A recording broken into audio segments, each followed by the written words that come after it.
As many of you know, I spent the last decade or more figuring out how to recover from depersonalization, and in my other videos I go through in detail explaining what the symptoms are and the different layers to them and why they occur in the first place. And out of all of these different layers to the symptoms of depersonalization and their root causes, one of these layers was so subtle and was hidden from me for so long that really only in the past couple of years did I actually notice what was happening and discover what this one thing is. And this one thing kept me stuck at a certain level of recovery, so I couldn't progress further until I discovered what it was. It was just so subtle and well hidden. And this one thing is our level of self-worth. So in this video, I'm going to show you how our self-worth actually affects the depersonalization symptoms we may experience.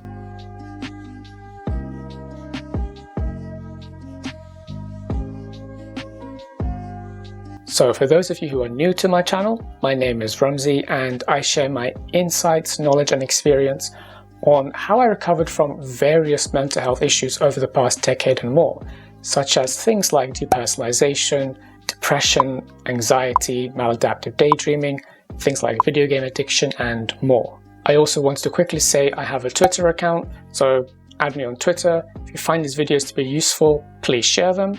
I do try to read all YouTube comments and I will try to read people's tweets and their Twitter messages as much as I can, but because there are already so many messages, I don't really have the time to answer them all. I do try to read them. So if I don't answer you directly, doesn't mean I've ignored you. It means that I've seen it, but I will try to answer it in a future video if I can. To understand why and how self-worth can affect depersonalization symptoms, let's go over understanding why depersonalization occurs in the first place and essentially what it is. So from my experiences, depersonalization is a dissociative disorder, and it's a set of symptoms that are essentially triggered from our fight, flight and freeze response. So when this fight, flight, freeze response is constantly triggered under certain situations, we then start to experience dissociative symptoms. Typically, this comes about as a sense of detachment from our reality, and we can also experience a sense of detachment from ourselves, so from our own body.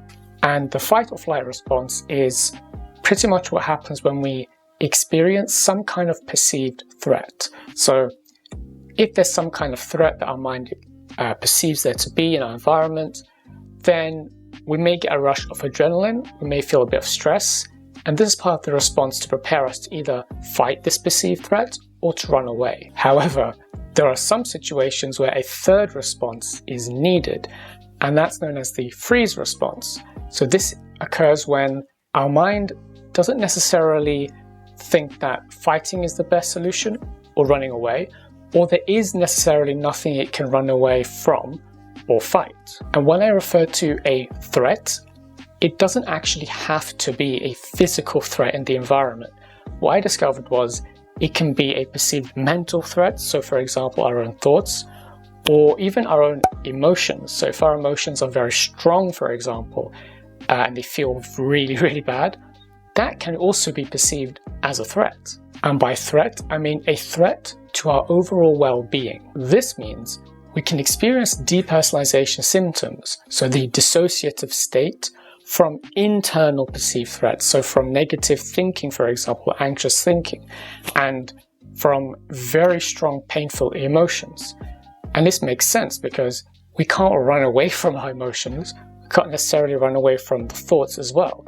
So the freeze option then, as part of the fight, flight, freeze response, is chosen. This is what, from my experience, occurred in the past, where I'd feel very strong negative emotions, and that's when I noticed I would start to actually feel more dissociated from the outside world and from myself. That was the freeze response in action, trying to protect me from a perceived threat. Okay, so how does this relate to our level of self-worth and how that feeds into depersonalization symptoms?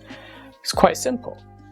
If we are experiencing low self-worth, we generally then don't feel good about ourselves, so that's going to generate negative thinking and painful emotions. What can also happen is these can be very strong in relation to what we're experiencing externally. So if we have low self-worth, what can often happen is we place very, very high expectations on ourselves, very unrealistic, unhealthy expectations, or our expectations come from others. So if we feel, for example, that we can't meet the expectations of other people, that can generate anxiety and stress. And of course, if anxiety and stress feed into the fight, flight, and freeze response, then these keep depersonalization symptoms going. So the deeper reason behind this can often be the subconscious fear of rejection.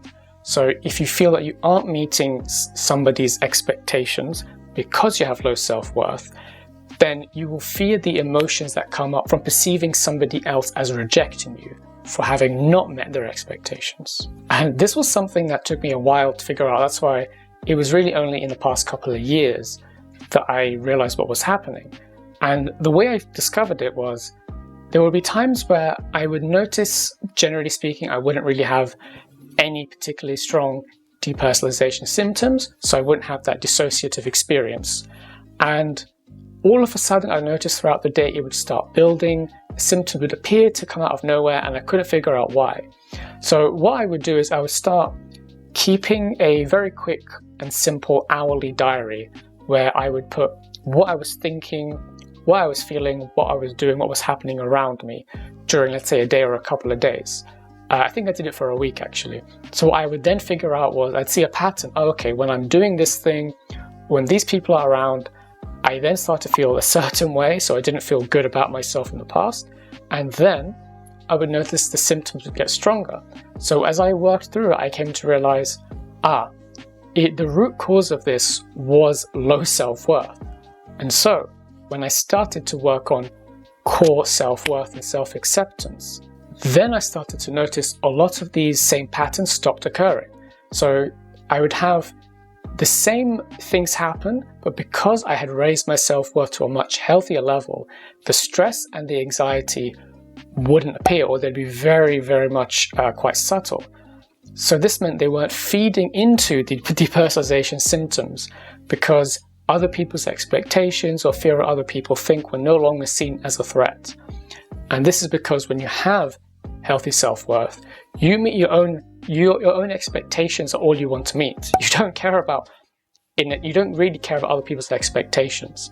Your main expectation is what you place on yourself in a healthy way. So the key here is to get to the root of what is triggering the stress and the anxiety. And so for me, one of the layers of this was low self-worth.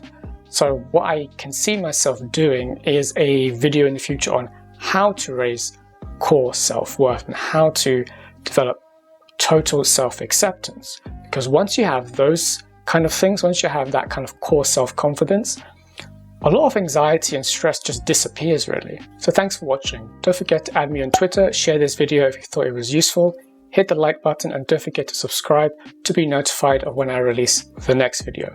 So thanks for watching, and I'll see you in the next video. Take care.